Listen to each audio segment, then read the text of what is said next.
નિયામક શ્રી અનુસૂચિત જાતિ કલ્યાણની કચેરી વડોદરા નર્મદા ભવન ખાતે ધારણા પર બેઠો છું અને હવે ધારણાની અરજીઓ અમે વારંવાર કરી છે, પરંતુ અમારી કોઈ અરજીને કોઈ ધ્યાને નથી લેતા. તેમજ આજે રાજ્યના માનનીય મુખ્યમંત્રી સાહેબના આદેશ પછી ફરિયાદ થઈ હોય એમાં પણ આરોપીઓને પકડતા નથી અને અમે અનુસૂચિત જાતિમાં આવીએ છીએ એટલે અમારી ફરિયાદ કોઈ સાંભળતા નથી એવું અમને લાગી રહ્યું છે. ખરેખર શું અરજી છે, શું ફરિયાદ છે? અમારા નામ પર ડુપ્લિકેટ એકાઉન્ટ, ડુપ્લિકેટ એડમિશન અને ખોટી રીતે સ્કોલરશીપ પડાવી લીધી છે. જ્યારે અમારે આગળ ભણવું હતું ત્યારે ભણાવ્યું ના, છતાં પણ આ લોકો સામે કોઈ એક્શન નથી લેતા.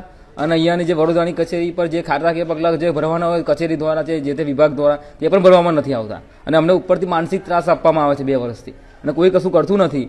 એટલે હવે અમે કંટાળી ગયા છીએ. અમે બહુ વખત અરજીઓ કરીને અમે બહુ જ કંટાળી ગયા છે. રાવપુરા પણ તપાસ થઈ, બધી અલગ અલગ જગ્યાએ તપાસ અરજીઓ જાય છે, પણ તપાસ અધિકારી દ્વારા ખરેખર યોગ્ય તપાસ કરવામાં આવતી નથી અને અમને ન્યાય નથી મળતો. ક્યાં ક્યાં અરજી કરી? અમે ડીજીપી સાહેબને અરજી કરી છે, માનનીય નાયબ મુખ્યમંત્રી સાહેબ શ્રી હર્ષભાઈ સંઘવી સાહેબને અરજી કરી છે, તેમજ આપણા પોલીસ કમિશનર સાહેબને, ડીજીપી સાહેબ બધી જગ્યાએ અરજીઓ કરી છે, પરંતુ અમારી અરજીને કોઈ ધ્યાને નથી લેતું અને અમે ખૂબ કંટાળી ગયા છે. અમે આની પહેલા બી અમે આત્મહત્યાનો પ્રયાસ કર્યો તો અમારા પાસે જામીન પણ લેવામાં આવ્યા, પણ અમે ખૂબ જ કંટાળ્યા છે. છતું પણ હજુ પણ કંઈ થતું નથી. હવે શું કરીએ? અમે કોઈ રસ્તો નથી અમારી પાસે. હવે ખાવા પીવાનું બધું છોડી દીધું છે અને ન્યાય મળવું એ જરૂરી છે. ભગવાન જાણે શું થશે. તો તંત્ર પર વિશ્વાસ છે થોડો ઘણો. હવે કંઈક આપણે કંઈક કાર્યવાહી થાય તો આભાર માનીશું સાહેબ, તો બાકી શું કરીશું? અમે અમારી પાસે કોઈ રસ્તો નથી રહ્યો ને, અને અમારો અધિકાર છે બંધારણ 19 મુજબનો, એટલે અમે બેઠા છે અહીંયા.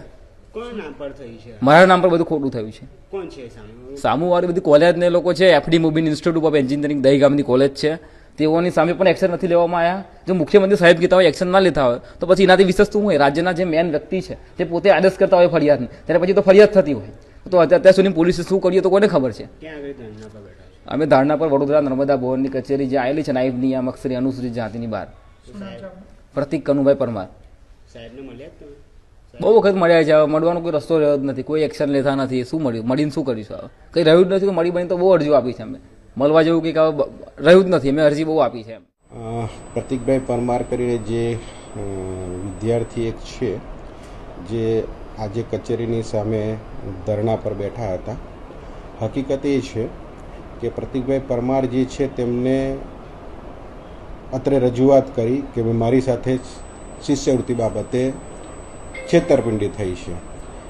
અત્રેની કચેરીની લગત એ બાબત છે જ નહીં, કારણ કે એ જે છે એ એડમિશન એમને ગાંધીનગર જિલ્લાની કોઈ કોલેજની અંદર લીધેલું, ત્યાંથી જે છે એ ઓનલાઈન એપ્લિકેશન કરીને શિષ્યવૃત્તિ માટે ફોર્મ ભરાયેલ છે.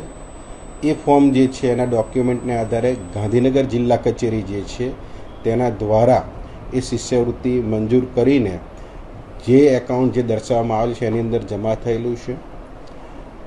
આ બાબતે એમની રજૂઆતને ધ્યાનમાં રાખીને ગાંધીનગરની અંદર FRI પણ થયેલી છે અને પોલીસ તપાસ કરવામાં આવી રહી છે. તો હવે આમાં એ જે યુવક છે તે વડોદરા શહેરની કચેરી આવીને ધરણા કરે, આપને એ કેટલું યોગ્ય લાગે છે? ખરેખર તો આ બાબત જે છે એ અત્રેની કચેરીની લગત જ નથી.